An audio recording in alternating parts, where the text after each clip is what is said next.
하나님의 나라 백성이 된 이방 사람 룻에 대해서 말씀드리겠습니다. 옛날 사사 시절, 그러니까 모세가 이스라엘 백성을 애굽에서, 지금으로 말하자면 이집트에서 이끌어내어서 가나안 땅, 지금 팔레스타인 땅이 되겠습니다. 거기에 들어가기 직전에 모세는 요단강을 건너기 전에 나이가 많아서 120세에 죽고, 그리고 후계자인 여호수아가 가나안 땅에 들어가서 그 정복하는 일에 쭉 마치고 나이가 들어서 죽게 되면서, 그 이후에는 이스라엘 백성들이 다 자기들이 알아서 그럭저럭 살았는데, 그 당시에 패턴이 지금까지도 비슷하게 내려오고 있습니다. 사람들이 옛날이나 지금이나 동서고금을 막론하고 하나님의 은혜로 평안하게 살게 되면은 배가 부르고, 그 다음에 세상의 유혹에 빠져서 죄를 짓게 되고, 죄를 짓게 되면은 하나님께서 여러 가지로, 그 당시에는 이방 사람들이 침략을 해서 이스라엘 백성을 이렇게 식민지로 노예로 삼을 때에 너무 삶이 힘들고 어려워서 하나님께 살려달라고 부르짖으면은 하나님께서 한 사람을 불러서 그 사람에게 이스라엘 백성의 해방을 시키는 일을 하셨는데, 그런 사람을 사사라고 했고 그 시대를 사사시대라고 했습니다.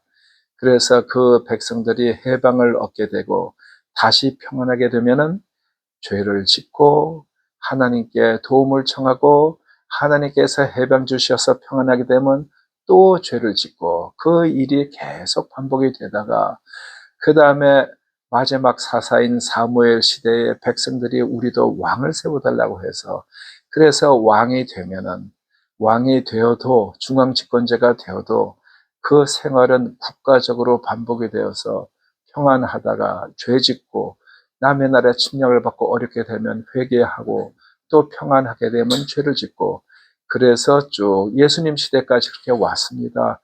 예수님께서 세상 모든 사람 위하여서 십자가에 달려 돌아가심으로 말미암아 죄값을 갚으시고, 누구든지 예수님께서 우리 대신에 돌아가셔서 죄값을 갚으신 것을 믿는 자마다 하나님의 자녀가 되고 구원하게 하셨는데, 그 구원받은 백성들도 지금까지 예수님 오신 후 2000년 동안에도 대부분의 사람들이 평안하게 되면 죄를 짓고, 어려움을 당하게 되면 하나님께 부르짖고, 또 하나님께서 그 어려운 상태에서 건져내어서 다시 평안하면 죄를 딛고 하는 것이 지금까지도 계속이 되고 있습니다. 개인적으로나 나라적으로나 계속이 됩니다. 그러나 예수님 오신 이후로는 성령께서 믿는 자들의 마음에 와 계시기 때문에 성령의 인도하심으로 우리 생활이 점점 나아지고 하늘로 조금씩 가까이 가서 죽을 때가 돼서는 예수님을 많이 닮아가야 되는데, 그렇지 못한 사람들도 예수님을 제대로 믿는 사람은 천국에 갑니다. 이 이방 사람 룻이 어떻게 해서 하나님의 백성이 되게 되었느냐 하면은, 그 옛날 사사 시절에도 그 중에서 초기에 해당이 된다고 생각이 듭니다. 유대 땅 베들레헴이란 곳에 엘리멜렉이라는 사람이 살았습니다. 그 사람이 흉년이 드니까, 그 유대 땅 베들레헴은 그래도 그 중에서 참 기후가 좋은 편에 들어가는데 흉년이 들었어요. 그랬더니 자기 아내 나오미, 그리고 두 아들을 데리고 모압 땅에 가서 거주하게 되었습니다. 거기에서 많은 사람들은 나라를 저버리고 이방으로 갔다, 이민을 갔다, 그렇게 표현하는데 그런 것은 아닌 것 같고, 가뭄이 있는 동안에 이방 나라 모압에 가서 거주하다 다시 돌아오려고 그렇게 간 것 같습니다. 그런데 간지 얼마 되지 않아서 남편이 죽었어요. 남편이 죽고 난 다음에 이 두 아들 기럨과 말론이 모압 여자들하고 결혼을 해서 살림을 차리게 되었는데, 그 말론이 또 죽고 또 아들 기련이 죽었습니다. 그래서 나오미는 남편과 두 아들이 다 죽고 두 며느리와 함께 살게 되었는데, 자기 고국 소식이 들리는 게 가뭄이 지나가고 풍년이 되고 살기가 좋아졌다고 하니까 자기가 이방 나라에 더 있을 이유가 없습니다. 남편도 없고 아들도 없는데. 그래서 그 두 며느리하고 유대 땅으로 오는데, 그래도 그 며느리가 참 착한 사람들이라는 생각이 듭니다. 그리고 또 나오미가 참 좋은 시어머니였다는 생각이 들어요. 관계가 한국처럼 시집의 시자도 듣기 싫어하고, 시부모가 며느리를 갖다 학대하고, 며느리들이 시부모를 미워한다면은 남편이 죽었는데 같이 따라갈 일이 없지요. 그냥 자기는 그 자리에 남든지 친정집으로 돌아가면 그만입니다. 그런데 시어머니가 유대 땅으로 돌아가는데 이 며느리 같이 따라왔어요. 가지 말고 여기 있자는 얘기도 안 하고 자기네가 남겠다고 한 얘기를 하고 따라오는데, 시어머니 나오니까 참 좋은 사람이에요. 남편도 없는데 며느리 따라오니까 너무나 안 됐잖아요. 그래서 이 두 며느리를 붙잡고 어, 너희들은 너희 어머니의 집으로 돌아가라. 그 여러 가지로 자기가 해줄 수 있는 것이 아무것도 없고, 며느리가 자기 따라와서 좋을 게 뭐가 있습니까? 자기한테는 모압이 이방 땅이었지만 이 두 며느리에게는 그 모압 땅이 자기의 나라이고, 자기를 따라서 유대 땅으로 오면 이제 며느리들이 이방인이 되게 됩니다. 참 살기가 힘들 거예요. 그래서 가라고 했더니 두 며느리들이 우리는 어머니와 함께 어머니의 백성에게로 가겠습니다. 그렇게 얘기했어요. 뭐 어떤 사람은 그 첫째 며느리 오르바가 참 나쁜 사람이라고 그렇게 얘기하는 사람도 있지만 그렇지는 않은 것 같아요. 첫째 며느리 오르바도, 둘째 며느리 룻도 시어머니를 참 좋아하고 그 같이 가겠다 했는데, 그 나오미가 이기적으로 자기 입장만 생각할 수가 없잖아요. 자기 입장에선 자기 혼자보다는 자기 며느리가 자기 하인처럼 돼가지고 도와주면 더 좋지만, 자기를 생각하는 것보다는 그 본인들의 인생을 생각해서 너희들 남편도 없는데 가서 어떤 고생을 하겠느냐, 돌아가라. 그렇게 강권을 하니까 그 오르바라는 며느리는 입을 맞추고, 그리고 시어머니의 말대로 자기 친정집으로 돌아갔어요. 그런데 둘째 며느리인 그 룻은 어떻게 했느냐. 룻기 1장 16절에 보면은 룻이 이르되 내게 어머니를 떠나며 어머니를 따르지 말고 돌아가라 강권하지 마옵소서. 어머니께서 가시는 곳에 나도 가고 어머니께서 머무시는 곳에서 나도 머물겠나이다. 어머니의 백성이 나의 백성이 되고 어머니의 하나님이 나의 하나님이 되시리니, 이런 말씀이 나와요. 그냥 우리가 보면은 이 나오미의 며느리 룻이 시어머니를 너무 좋아서, 또는 의리 때문에, 도리 때문에, 그래서 시어머니를 택해서 시어머니가 되는 그 시어머니의 백성과 시어머니의 하나님을 내가 따르겠다고 그렇게 보이지만, 그러나 여기에서 영적으로나 또 나중에 룻이 룻의 남편이 될 보아스가 얘기하는 것으로 봐서는 룻이 자기의 이방신이 아니고 참된 하나님을 발견하고 나는 하나님의 백성이 되겠습니다 하는 뜻으로 해석이 됩니다. 그래서 이런 말씀을 들으니까 그 룻이 절대로 자기는 돌아가지 않고 시어머니를 성경에서는 붙쫓았다라, 이런 말씀 표현으로 나와요. 그래서 그 두 사람이 이제 베들레헴에서 갔어요. 베들레헴에 갔는데 아마 그 나오미의 남편 엘리멜렉이 거기에서도 좀 유력한 사람이었는지 모르겠지만 사람들이 다 알아보고, 아니 이게 누구냐, 나오미 아니냐 하고 사람들이 그렇게 맞이하는데, 나오미가 그들한테 뭐라고 얘기냐면은 나를 나옴이라고 부르지 말라. 나를 마라라고 불러라. 그 얘기는 무슨 뜻이냐 하면은 나옴이란 뜻은 희락, 즐거움이란 뜻입니다.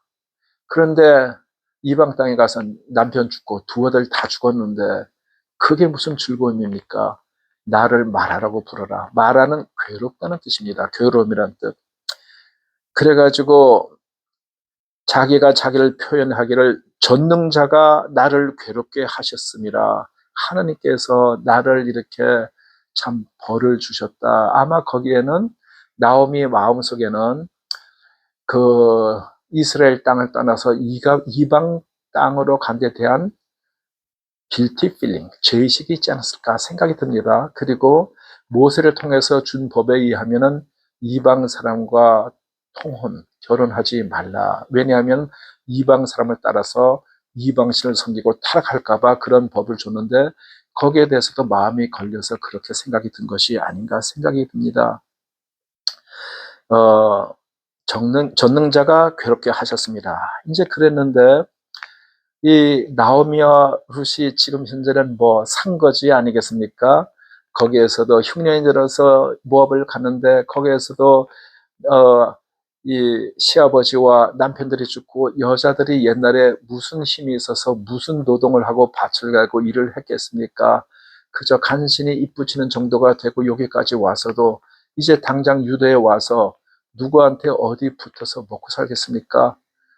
죽은 사람은 죽었어도 산 사람은 살아야 될 텐데 그러니까 나오미가 이삭을 죽겠습니다. 그러니까 옛날에 이 볼이나 뭐 밀이나 이렇게 이제 추수할 때에 그 낱개가 떨어지게 되면은 하나님께서 모세를 통하여서 그 떨어진 이삭을 죽지 말고 이방인이나 객이나 그러니까 뭐 이방인이라고 보면 이제 지나가는 객이나 아니면은 이 과부, 고아 이런 사람들이 먹고 살 수 있도록 그걸 다 줍지 않고 내버려 둬라. 예, 그런 말이 있었어요. 그러니까 이 룻이 그것을 주워서 자기와 시어머니가 먹고 살겠다 해서 나가서 주웠습니다. 이제 거기 가가지고 이 룻이 간 데가 우연히 우리가 보기에는 우연이겠지만 아마 하나님께서 섭리 가운데서 그 보아스의 타작 그 마당에 가가지고 이제 이삭을 죽게 됐어요. 그 보아스가 누구냐면 엘리멜렉의 친족입니다. 그래서 이제 그거는 몰랐지만 가서 죽는 땅이 자기 시아버지 엘리멜렉의 가까운 친척이 되는 보아스의 밭이었어요. 거기에서 이삭을 줍는데 보아스가 자기 일하는 사람한테 저 소녀는 누구인고 그렇게 물어보니까 이 그 사환이 종이 나오미와 함께 모압에서 온 소녀인데 소녀란 말을 쓰는 걸로 봐서 굉장히 젊었을 때인 것 같아요. 내가 여기에서 이삭을 죽게 해 주십시오 하고 나서 아침부터 계속 이삭을 줍는 중입니다. 그러니까 참 열심히 줍는 성실한 그런 룻이었어요. 그랬더니 보아스가 룻에게 가가지고 여기서 떠나지 말고 나의 소녀들과 함께 있으라. 함께 일하고 여기에서 먹고 살라는 얘기예요. 딴 데 갈 필요 없이. 그리고 그랬더니 룻이 엎드려서 얼굴을 땅에 대고 절하며 그러니까 우리가 설날 때 세배 절하듯이 외국에서 지금 서양에서 딴 데서는 그렇게 땅에 얼굴을 대고 절하는 풍습은 별로 잘 기억이 안 나는데 아마 옛날에 또 이 지방에선 그랬던 것 같습니다. 아니면은 룻이 너무너무 감사해서 그랬던지 지금도 우리가 이 유럽 여행 갔다 보면은 어떤 나라 프라하 같은 이런 데서는 거지들이 완전히 이마를 땅바닥에 대고 손을 갖다가 피고 그러고 절을 하는데 참 그냥 앉아서 구걸도 아니고 머리를 땅바닥에 댔다는 얘기는 내 모든 자존심 다 버리고 비웠다는 얘기인데 굉장히 동정이 갑니다. 그런데 룻은 너무 고마워서 그러면서 뭐라고 말하냐면 나는 이방 여인이거늘 어찌하여 내게 은혜를 베푸시나이까. 내가 이방 사람인데 당신은 어떻게 해서 내게 이렇게 은혜를 베푸십니까? 했더니 보아스가 내 얘기를 들었다. 여호와께 보호를 받으러 온 내게 온전한 상 주시기를 원하노라. 이렇게 얘기를 했어요. 근데 보아스가 누구냐 하면은 이스라엘 백성이 여리고 치러 갔을 때 다 죽었지만 예외로 된 사람, 정탐꾼을 살려준 기생 라합의 집안만이 살았습니다. 그 기생 라합, 그 가나안 땅의 사람, 그 사람이 보아스의 어머니였어요. 이때 보아스는 나이가 많이 들었으니까 자기 어머니는 벌써 죽었을 거로 생각이 듭니다. 자기 어머니 생각도 나고 하니까 이 이방 유대에게도 상당히 동정이 가지 않았을까, 인간적으로 그런 생각이 듭니다. 그때 식사 때 보아스가 룻에게 이리로 와서 떡을 먹으며 내 떡 조각을 초에 찍으라. 그러니까 그 주인이 먹는 밥상에 너도 와서 같이 먹고 너 떡을 갖다 내 양념에 찍어서 같이 먹자, 그 얘기예요. 그거는 참 다른 종들을 제치고 이렇게 룻에게 굉장히 특별히 긍휼을 베풀어서 대접을 잘 해준 거예요.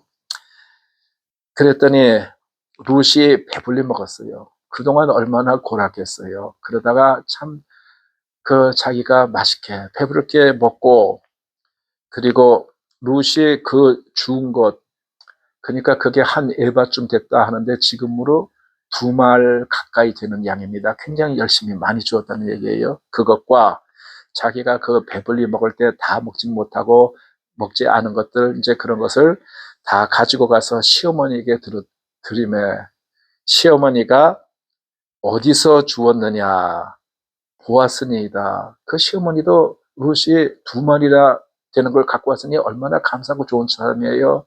그러니까 참 그 사람이 복받기 원합니다. 뭐 이런 얘기를 이제 하면서 누구냐 했더니 보아스. 그랬더니 자기네 친척 아니에요. 그가 복받기를 원하노라. 그는 우리 기업 물을 자중의 하나이니라. 친척이라 얘기해요. 그런즉 너는 목욕하고 기름을 바르고 의복을 입고 타작 마당에 가서 그가 누울 때에 그의 발치 이불을 들고 거기에 누우라. 그러니까 타작 마당에 잠잘 때 뭐 여자들이 가는 자리가 아니죠. 누가 있겠습니까? 이제 밤 어둘 때 이 사람이 다른 사람 안 보게 이제 시어머니가 시킨 데 그대로 보아스가 그 타작해 놓은 거 제일 끝에 가서 거기 누워 자는데 그 발끝에 이불을 살짝 들고 누웠어요. 보아스가 잠자다가 누가 있으니까 깜짝 놀라서 누구냐 그랬더니 이 룻이 뭐라고 하냐면은 옷자락을 덮으소서 기업을 물을 자니이다. 그랬더니 보아스가 참 감동이 됐어요. 이 룻이 다른 젊은 사람들도 많고 한데 나이가 많은 자기에게 기업을 물으겠다고 이렇게 했는데 보아스가 뭐라고 했냐면은 나보다 더 가까운 친척이 있으니까 그 사람에게 먼저 물어보고 그 사람이 원치 않으면 내가 네 기업을 물겠다. 그렇게 했어요. 다른 사람 같으면은 욕심이 나면 웬 떡이냐 이래가지고 뭐 가까운 사람이 있어도 물어보지 않고 내가 하겠다라든가 이런 마음도 가질 수 있지만 보아스는 모든 걸 다 원칙대로. 그래서 다음날 보아스가 성문 위에 올라가서 딱 기다리고 있는데 뭐 우선순위가 있는 기업 물을 자가 지나가는 거예요. 그 사람을 불렀어요. 그리고 또 동네의 장로 10명을 증인으로 청했어요. 그 모든 증인들이 있는 앞에서 나오미가 자기 남편 엘리멜렉의 소유지를 판다고 하는데 네가 그 기업을 물을 용의가 있느냐 이랬더니 그 사람이 내가 하겠다. 이 엘리멜렉이 죽고 그 아들들이 죽고 대가 끊기게 돼가지고 대대로 내려오는 그 땅을 공짜로 받는데 그걸 왜 싫어하겠어요? 그 공짜로 땅 받으니까 좋으니까 내가 물으겠다 그랬어요. 그랬는데 보아스가 무슨 얘기를 했냐면 그 기업을 물을 자, 즉 그 땅을 사는 자는 죽은 말론의 아내 룻에게 사서 그 죽은 자의 기업을 그의 이름으로 세워야 한다. 그랬더니 이 사람이 생각해 보니까 그 땅을 자기가 다 먹을 줄 알았는데 그걸 얻어가지고 그 땅이 그 죽은 자의 이름으로 그 대를 이어서 쭉 내려간다고 그러니까 생각이 바뀌었어요. 그 자가 보아스에게 뭐라고 했냐면은 나는 내 기업에 손해가 있을까 하여 물으지 못하노니 네가 물으라. 그러니까 그 사람이 나는 물으지 못하겠다 이런 거예요. 그랬더니 보아스가 알겠다. 그리고 그 사람들이 이제 물으지 못하겠다 거절을 할 때는 그 당시에 어떤 풍습이 있었냐면 자기 신을 벗어서 줘요. 그 증거로. 그러니까 그 사람이 보아스에게 자기 신을 벗으면서 나는 물으지 못하니까 네가 물어라. 그래서 보아스가 알겠다. 내가 물으겠다. 그러고 나서 룻을 아내로 삼고 살다 보니까 이제 아들이 생겼어요. 하나님께서 아들을 주셔서 아들을 낳게 됐는데 그 나오미가 자기가 피가는 섞이지는 않았죠. 그렇지만 자기의 손자 그 아기를 받아 품에 품고 양육자가 되고 하나님께 얼마나 감사했겠어요. 그랬더니 이웃 여인들이 나오미에게 뭐라고 얘기를 했냐면은 너를 사랑하며 7 아들보다 귀한 네 며느리가 낳은 아들이 태어났다 하여서 그 이름을 오벳이라고 했습니다. 오벳. 그런데 그가 누구냐 하면은 다윗의 아버지인 이새의 아버지였더라. 그러니까 이 기생 라합이 이제 살몬이라는 사람이 기생 라합과의 사이에서 이 보아스가 태어났고 보아스가 이방 여인 룻하고 사이에서 오벳이 태어났고 오벳의 아들이 이새고 이새의 아들이 다윗 왕입니다. 그러니까 다윗 왕의 증조 할머니는 고조 할머니는 가나안 여인 그것도 기생이었고 그리고 증조 할머니는 이방 여인 룻이었습니다. 그리고 다윗 왕으로부터 14대를 내려가고 또 14대를 내려가면 메시아 예수 그리스도가 탄생을 하십니다. 여기에서 보여주는 것은 사람들이 옛날부터 다 죄 가운데 있고 그 중에서 완전한 사람은 없고 의인도 하나도 없고 하나님의 은혜로 구원을 받아야 되는데 예수님의 족보에 이렇게 가난 다 쳐 죽인 그 족속의 사람 그 중에서도 기생인 사람이 이렇게 피가 다 섞여 있고 그 다음에 이방 사람 룻도 이렇게 들어가 있고 그랬다는 것을 보여줍니다. 지금 사람들이 옛날부터 악해서 사람들이 자기가 죄를 짓고 자기가 본초의 첩을 얻어놓고 나서 그 다음에 적자와 서자를 구별하고 차별하고 그런 세상이 됐어요. 저는 한국에서는 못 들어봤지만 미국에 와서 어떤 사람이 자꾸 환양년이라는 말을 써가지고 그게 무슨 뜻인가 하고 찾아보니까 환향, 고향으로 돌아온 사람이라 이 뜻이에요. 그 보니까 저기 그 병자호란 뭐 이럴 때에 그 여진족이 금나라 청나라가 되어서 우리나라 쳐들어왔을 때 여자들을 갖다가 전리품으로 다 끌고 갔어요. 뭐 가서 참 불행하게 된 경우에는 본처가 질투해가지고 그 조선 여자한테 뜨거운 물을 얼굴에 부어가지고 얼굴이 다 못 쓰게 된 여자도 있고 근데 그런 여자가 어떻게 다시 나라로 돌아왔어요. 그러니까 그런 사람을 고향에 돌아온 사람이라 해서 환향년이라고 해가지고 참 나쁘게 얘기를 했는데 이거는 사실 그 남자들이 못나서 나라에 져가지고 남의 나라에 뺏긴 건데 그걸 불쌍히 여겨야지 그걸 이렇게 경멸하고 멸시해가지고 고향 땅이라고 찾아오는데 거기에서도 살지 못하게 만든 것은 사람들이 악하고 어리석고 참 잘못된 것이라고 생각이 듭니다. 지금 세상에서도 참 불쌍한 사람 많이 있고 어려운 사람 많이 있는데 세상에서 고생이란 고생 다 하고 그러고 나서 지옥에 가면 얼마나 억울하겠습니까? 이 말씀을 듣는 사람 중에 뭐 행복하고 잘 사는 사람은 물론이지만 불쌍한 사람들 자기 부도가 나서 경제가 다, 저 식구가 다 흩어진 사람들, 저 실직한 사람들, 원래부터 거지로 와서 한평생을 살던 사람들이 그래도 천국 가야 되지 않겠습니까? 하나님을 믿고 어려움을 극복하고 천국에 가시기 바랍니다. 감사합니다.